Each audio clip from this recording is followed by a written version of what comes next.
Assalamu alaikum. Today our topic is self-ionization of water, which is also called autoionization or ionic product of water. First of all, before going to start this topic, we have to revise some previous knowledge. What is ion and electron? उसके बाद इसके बाकी process को भी देखते हैं. Ion, any species carrying positive or negative charge is called ion. Electron, subatomic particle carrying negative charge present in the shell around the nucleus. यहाँ पे सपोज हमारे पास 3 बीकर हैं. इसमें एक के पास सपोज हम कर लेते हैं वाटर का एक ही मॉलिक्यूल है. इसके अंदर सपोज हमारे पास वाटर के 2 मॉलिक्यूल हैं और ये हमारे पास सपोज पेट्रोल है और ये ऑक्टेन है C8H18. अब यहां पे हम ये देखेंगे कि जैसे सपोज हमारे पास एक बीकर है, उसमें वाटर है और उसमें से करंट पास हो सकता है. इसी तरह एक वायर है, उस वायर में से भी करंट पास हो सकता है. तो no doubt we will think about this. What is the difference due to which conductance is taking place through the water and the wire. देखिए एक वाटर है, उसके अंदर वायरिंग नहीं हुई, उसमें से वायर नहीं है, फिर भी करंट पास होता है. एक वायर है, वो हम कॉमनली देखते रहते हैं कि वायर के अंदर से करंट पास होता है. तो दोनों में डिफरेंस किस चीज का है कि एक में कोई ऐसा सॉलिड ऑब्जेक्ट नजर आता है, एक में नहीं आता. तो डिफरेंस किस चीज का है? बेसिकली डिफरेंस ये है कि अगर किसी वायर में से करंट पास होता है तो वो फ्री इलेक्ट्रॉन की वजह से होता है, मोबाइल इलेक्ट्रॉन, डीलोकलाइज इलेक्ट्रॉन की वजह से होता है. लेकिन अगर किसी वाटर में से करंट पास होता है, किसी लिक्विड में से, सॉल्वेंट में से पास होता है, या एक्वस कंडीशन में जो भी सॉल्वेंट बनाया जाता है उसमें से अगर करंट पास होता है तो वो आयंस की वजह से होता है. तो हम बेसिकली 2 चीजें देखेंगे, one is ion and other is electron. अगर वायर में से करंट पास होता है तो वो फ्री इलेक्ट्रॉन की वजह से होता है.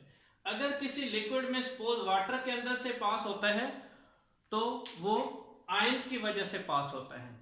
अब हम देखेंगे कि अगर किसी चीज में आयन प्रेजेंट होते हैं और उसमें से इलेक्ट्रिसिटी का पैसेज होता है तो उसको ओवरऑल हम कहेंगे electrolyte. Electrolyte is the substance or the liquid solvent carrying positive and negative charges and carrying ions and conduct electricity is called electrolyte.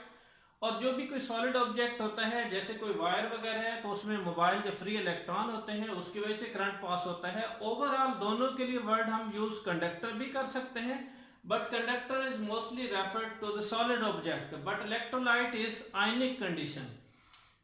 अब यहाँ पे हम ये देखते हैं कि वाटर का एक बीकर है, एक बीकर के अंदर एक मॉलिक्यूल है, इधर 2 मॉलिक्यूल है, इधर हमारे पास पेट्रोल है. अगर वाटर का एक मॉलिक्यूल है तो इसके आयन बन सकते हैं H positive, OH negative, hydrogen ion, hydroxide ion या हाइड्रोक्सल आयन.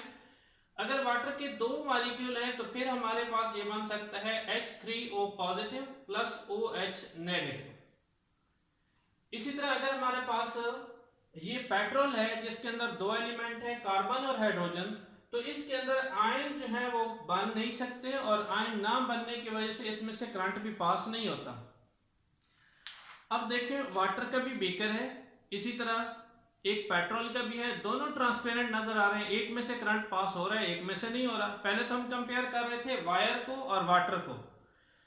अब दोनों जो चीजें हैं बीकर के अंदर ट्रांसपेरेंट फॉर्म में है, एक में से करंट पास होता है, एक में से नहीं होता. तो जिसमें करंट पास होगा उसमें आयंस होंगे, उसको इलेक्ट्रोलाइट कहेंगे, और जिसमें से करंट पास नहीं होगा उसको नॉन इलेक्ट्रोलाइट कहेंगे और उसमें आयन की प्रेजेंस भी नहीं होगी. अब यहाँ पे हम देखेंगे कि आयन बनते कैसे हैं, किसी भी सॉल्यूशन में आयन बनने की रीजन क्या होती है. जैसे हमारे पास कार्बन और हाइड्रोजन का बॉन्ड है, इसी तरह यहाँ पे जो है वो ऑक्सीजन और हाइड्रोजन का बॉन्ड बन रहा है. इसमें दोनों की इलेक्ट्रोनेगेटिविटी का डिफरेंस जो है वो बहुत कम है. इसका 2.5 है और इसका 2.1 इलेक्ट्रोनेगेटिविटी है. So due to minor difference between the electronegativity of carbon and hydrogen, no one is able to attract electron from each other.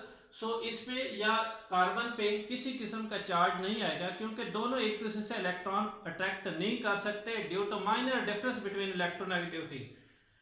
यहाँ पे अगर हम ऑक्सीजन और हाइड्रोजन को देखें तो यहाँ पे डिफरेंस बहुत ज्यादा आ जाता है। यहाँ पे इसकी इलेक्ट्रोनेगेटिविटी 3.6 है और इसकी 2.1 है, तो यहाँ पे डिफरेंस ज्यादा होने की वजह से ये इलेक्ट्रॉन अट्रैक्ट करते हैं। और वैसे भी हमें पता है कि 3 एलिमेंट जो हैं जैसे fluorine, oxygen, nitrogen, atomic number 7, 8, 9, ये मोस्टली जिन कंपाउंड में भी प्रेजेंट होते हैं उनको ओवरऑल पोलर बना देते हैं ड्यू टू मोर इलेक्ट्रोनेगेटिविटी। जब भी ये इलेक्ट्रॉन को अट्रैक्ट करेंगे तो एक पे पार्शियल नेगेटिव, दूसरे पे पार्शियल पॉजिटिव चार्ज हो जाता है।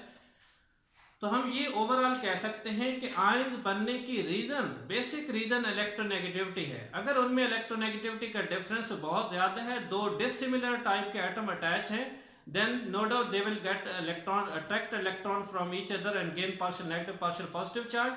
But in case of two dissimilar atom in which there is a minor difference between the electronegativity, then no one is able to attract electron, so overall compound will be non-polar. इसमें ions जो होंगे वो ions भी इसके अंदर नहीं बन सकेंगे। अब हम ये ओवरऑल इसमें ये कह सकते हैं कि करंट पास होने की क्या बेसिक रीजन होती है, या आयंस या इलेक्ट्रॉन।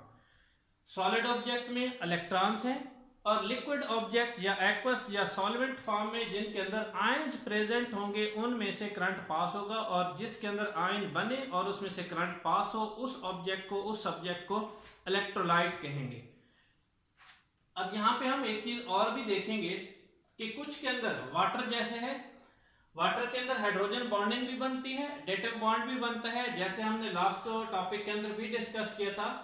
अगर तो ये वो H जो है टोटली सेपरेट हो जाता है, जैसे इसका एक वाटर का H जो है, सपोज इसका एक H ये है, इसका एक H जो है टोटली इसके साथ मिल जाता है और इसको छोड़ के इसकी तरफ जाता है, तो ये डेटिव बॉन्ड बनाएगा। अगर ये उतनी आयोनाइजेशन नहीं करता तो फिर हाइड्रोजन बॉन्डिंग बनाएगा, लेकिन दोनों केसेस में इस पे पोलैरिटी आएगी।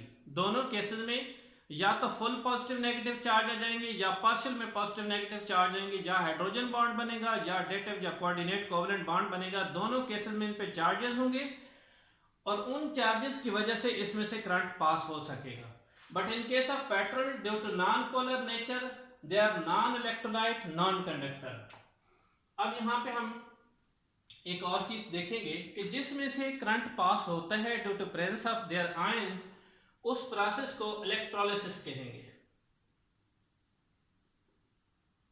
ठीक है, उसको electrolysis is the process due to presence due to which one solution can conduct electricity due to presence of their ions.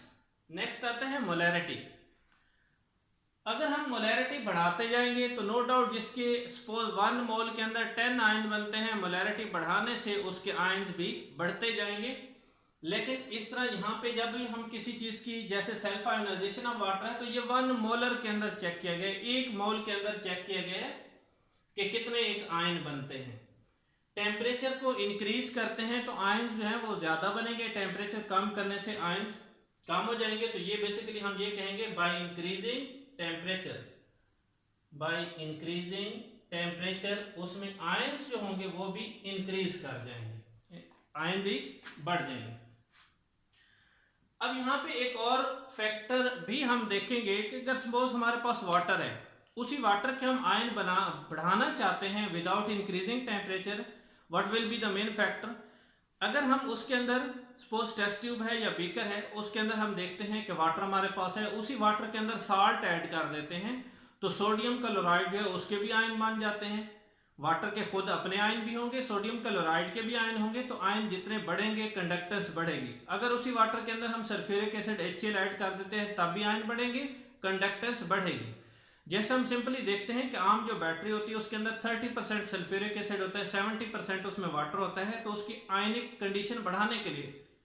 लेकिन उसमें हम साल्ट क्यों नहीं ऐड करते, या आम बैटरी के अंदर हम वाटर डालते हैं तो मोस्टली ये कहा जाता है कि आप टैप वाटर यूज नहीं कर सकते, उसमें डिस्टिल वाटर यूज करें। तो उसमें भी यही होता है कि टैप वाटर में साल्ट होते हैं और वो साल्ट कुछ दिनों के बाद उसके टर्मिनल पे एक्यूमुलेट हो जाते हैं, और जो सॉलिड साल्ट होता है वो कंडक्टेंस को डिक्रीज कर देता है।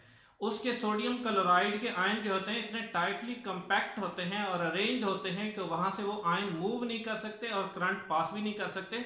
तो हम ये कह सकते हैं कि sodium chloride no doubt electricity pass करेगा एक्वस फॉर्म में या मोल्टन फॉर्म में, लेकिन सॉलिड फॉर्म में वो नॉन कंडक्टर के तौर पे काम करते हैं। तो आम बैटरी के पानी जो है वो साल्टी वाटर इस वजह से यूज नहीं करते कि उसके टर्मिनल पे वो साल्ट एक्यूमुलेट हो जाता है, उसकी कंडक्टर्स को डिक्रीज कर देता है, बल्कि इसी वजह से उसके टर्मिनल के ऊपर ग्रेस या ऑयल लगा देते हैं ताकि वो साल्ट की एक्यूमुलेशन को रिड्यूस किया जा सके।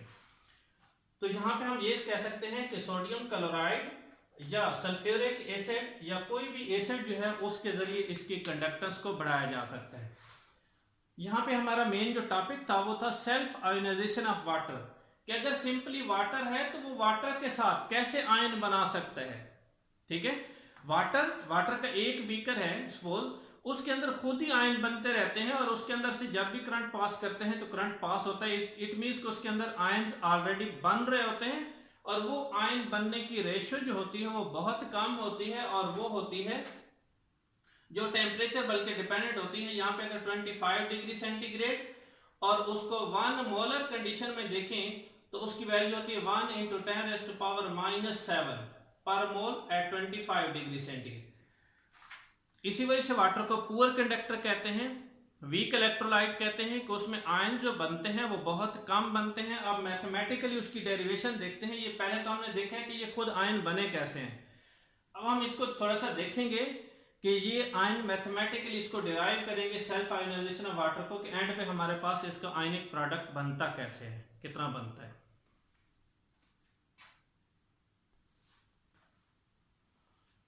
देखिए इसकी मैथमेटिकल डेरिवेशन देखते हैं। सपोज हमारे पास वाटर का एक मॉलिक्यूल है, नेक्स्ट हमारे पास ये वाटर का मॉलिक्यूल है। इसमें अगर सेल्फ आयोनाइजेशन होती है, इसमें एक H जो है सपोज इस वाटर के साथ कंबाइन होता है तो टोटल हमारे पास 3 हाइड्रोजन और 1 ऑक्सीजन। एक हाइड्रोजन ये भी अगर इसके साथ शामिल हो जाता है, इसके ऊपर फुल नेगेटिव चार्ज आ जाएगा ऑक्सीजन के ऊपर, क्योंकि ऑक्सीजन ने ये इलेक्ट्रॉन भी और इसका इलेक्ट्रॉन भी, ये दोनों इलेक्ट्रॉन अटैक कर लिए इस पे फुल नेगेटिव चार्ज, OH पे ये नेगेटिव चार्ज आ जाएगा। और ये अगर H जो है ये आयोनाइज होता है, ये अपना H आयन देता है तो इसके साथ एक कोऑर्डिनेट बॉन्ड बनेगा, जिसको हम लास्ट लेक्चर में डिस्कस कर चुके हैं कि कोऑर्डिनेट कोवलेंट बॉन्ड कैसे बनता है या डेटिव बॉन्ड कैसे बनता है। तो यहाँ पे ये ओवरऑल हमारे पास ये जो है ये लोन पेयर है, क्योंकि ऑक्सीजन का टोटल एटॉमिक नंबर 8 है, उसके लास्ट शेल में 6 इलेक्ट्रॉन होते हैं। तो यहाँ पे अगर किसी के भी हम काउंट करें तो टोटल 6 इलेक्ट्रॉन बनेंगे। इसके 2 ये है, 2 ये 4 5 6, इसी तरह इसके भी। अब यहाँ पे हम ये देखेंगे कि टोटल इसके 6 हो रहे हैं। इसी तरह अगर ये एक H इधर जाता है तो ये अपने दोनों के दोनों इलेक्ट्रॉन इसके साथ कोऑर्डिनेट कोवलेंट बॉन्ड बनाने के लिए यहाँ पे एक बॉन्ड बनाएगा और ये 2 इलेक्ट्रॉन जो है उस बॉन्ड बनाने में यूज हो जाएंगे। अगर इसी को हम सिंपली लिख लें, इकट्ठा लिख लें तो 2 मॉलिक्यूल ऑफ वाटर, इससे वही चीज हाइड्रोनियम आयन, OH आयन। ये तो हमने देखा है कि सेल्फ आयोनाइजेशन उस की फॉर्म देखिए 2 मॉलिक्यूल के अंदर। अगर सिंगल हमारे पास वाटर का मॉलिक्यूल है तो उसके एक H आयन और OH आयन बनते हैं। जैसे ये सिंगल, सपोज ये सिंगल है इसमें, तो इसमें क्या होगा, एक OH और एक H बनेगा। ये H जाके इसके साथ कंबाइन होता है तो उसको हमने ये देखा है कि वाटर का एक मॉलिक्यूल है तो उसमें H आयन और OH आयन बनेंगे। अब इसको एक्सपेरिमेंटली चेक किया गया है कि वाटर के आयन पर मोल कितने बनते हैं। तो एक्सपेरिमेंटली जो चेक किया गया है वो 1 × 10⁻⁷ पर मोल इतने बनते हैं आयन। इसको एक्सपेरिमेंटली चेक किया गया और हमें पता है कि वाटर के अंदर जितने H आयन होते हैं उतने ही OH आयन बनते हैं। दोनों आयन बेसिकली इक्वल होने की बेस पे ये इसकी वैल्यू आई है। अगर इस इक्वेशन का हम Kc लेते हैं, Kc क्या होता है, प्रोडक्ट ओवर रिएक्टेंट। Kc क्या होता है, प्रोडक्ट ओवर रिएक्टेंट। इसमें क्या होगा, ये प्रोडक्ट है इसको ऊपर रखेंगे, ये रिएक्टेंट है इसको नीचे लिखेंगे, ये होगा Kc इक्विलिब्रियम कांस्टेंट, जो लास्ट टॉपिक में हम डिस्कस कर चुके हैं। इक्विलिब्रियम कांस्टेंट कैसे लेते हैं, तो प्रोडक्ट ओवर रिएक्टेंट। अब ये जो वाटर है, ये वाटर अगर इसके साथ मल्टीप्लाई Kc के साथ होता है तो इसको हम ऐसे भी लिख सकते हैं। इसमें हम देखेंगे कि वाटर अगर इस साइड पे आके मल्टीप्लाई हो जाता है, बाकी प्रोडक्ट को उसी तरह लिख दिए। इसको अगर दोनों को मल्टीप्लाई करेंगे, दोनों वैल्यूज को, तो एक नया constant KW for water constant, W for water, इसमें उसी तरह H और OH आयन लिख दिए। KW की वैल्यू हमने आगे पुट कर दी है, क्योंकि हमें पता है कि एक्सपेरिमेंटली जो वैल्यू चेक की थी कि एक H या OH की जो टोटल वैल्यू बनती है वो बनती है 1 × 10⁻⁷। दोनों की वैल्यू हमने पुट कर दी है और दोनों को मल्टीप्लाई किया है तो 1 × 10⁻14 हो गया। इसको सिंप्लीफाई किया है। अब यहाँ पे हम देखेंगे कि ये हमारे पास आयनिक प्रोडक्ट ऑफ वाटर है। ये वैल्यू किसकी है? आयनिक प्रोडक्ट ऑफ वाटर की वैल्यू है। इसको हम सिंपली ये भी कह सकते हैं कि H ion equal to OH ion equal to 1 × 10⁻⁷। यानी इन तीनों दो चीजें जो हैं H और OH, इनकी वैल्यू बेसिकली इक्वल होती है। तो इस तरह इसको स्ट्रेट फॉर्म में भी लिख सकते हैं। ये था हमारे पास छोटा सा एक topic, self ionisation of water, कि वाटर खुद से अपने आयन कैसे बना लेता है, वाटर के अंदर से करंट क्यों पास होता है। उसकी बेसिक रीजन ये है कि वाटर के अंदर इतने आयन बनते हैं और ये आयन जो है वो बहुत कम बनते हैं। इस वजह से वाटर को पुअर इलेक्ट्रोलाइट या पुअर कंडक्टर भी कहा जाता है। तो बेसिकली हमारा ये टॉपिक था सेल्फ आयोनाइजेशन के। वाटर के अंदर मिलके सेल्फ आयोनाइजेशन कैसे करता है, वाटर आपस में आयन कैसे बनाता है। तो अगर किसी चीज के अंदर ऐसे आयन होते हैं उसको हम इलेक्ट्रोलाइट कहते हैं, उस प्रोसेस को इलेक्ट्रोलिसिस कहते हैं और उसकी वैल्यू हमारे पास ये आती है। इसकी इलेक्ट्रिसिटी इलेक्ट्रोलिसिस प्रोसेस को या इसके इलेक्ट्रोलाइट कंडीशन को बढ़ाया जा सकता है by increasing temperature, by adding salt, by sulphuric acid. कोई भी ऐसी चीज जो आयन बढ़ा सकती है उसको ऐड करके इसकी इलेक्ट्रिसिटी बढ़ाई जा सकती है।